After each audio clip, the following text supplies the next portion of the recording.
என்ன பாக்ஸ்ன்னு பார்க்குறீங்களா? Combo offer box தாங்க இது. இன்னைக்கு நம்ம என்ன வீடியோ பார்க்க போறோம்னா காம்போ ஆஃபர் வீடியோ தாங்க பார்க்க போறோம். எத்தனை ப்ராடக்ட் தானே கேட்குறீங்க? 15+1 16 ப்ராடக்ட் போட போறோங்க. என்னென்ன ப்ராடக்ட்னு உங்ககிட்ட நான் இப்போ காமிக்க போறேங்க. பாருங்க பாருங்க, கெடாரங்காய் ஊறுகாய், லெமன் ஊறுகாய், பெரண்டை ஊறுகாய், மாங்காய் ஊறுகாய், புளியோதரை பேஸ்ட்டு,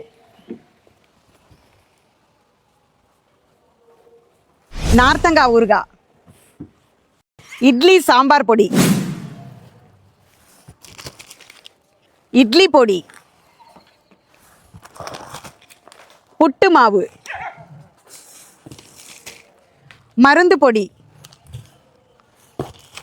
சிக்கன் 65 மசாலா, வத்தல், மோர் மிளகா, தாளிப்பு வடகம், சேவை. இந்த சேவை வந்து 2 ஐட்டமாக செஞ்சுக்கலாம். நீங்கள் காரமாகவும் செஞ்சுக்கலாம், இல்லை ஒரு 2 மினிட்ஸ் வெந்நீரில் போட்டு தேங்காய் பால் ஏலக்காய் போட்டு நீங்கள் இடியாப்பம் மாதிரி சாப்பிட்டுக்கலாம். 15 ப்ராடக்ட் இங்கே வச்சுட்டோம். இப்போது இது 16th ப்ராடக்ட்டுங்க. 1/2 லிட்டர் நல்லெண்ணெய். இந்த 16 ப்ராடக்ட்டும் எவ்வளோன்னு தானே யோசிக்கிறீங்க? ஜஸ்ட் 999 தாங்க. இந்த காம்போ ஆஃபர் பார்த்தீங்கன்னா 15 நாள் மட்டும் தாங்க. உடனே போய் நீங்கள் வெப்சைட்லேயும் ஆர்டர் போட்டுக்கலாம், கீழே தெரிகிற வாட்ஸ்அப் நம்பருக்கும் மெசேஜ் பண்ணி ஆர்டர் போட்டுக்கலாம்.